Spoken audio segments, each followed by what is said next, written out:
தினசரி ஓத வேண்டிய முக்கியமான துஆக்களின் தொகுப்பு.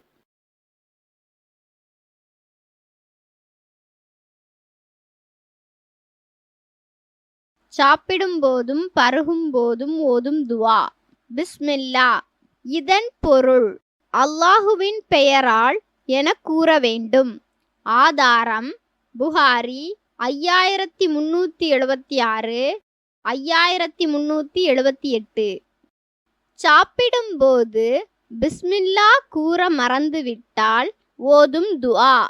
பிஸ்மில்லாஹி ஃபி அவ்வலிஹி வ ஆஹிரிஹி.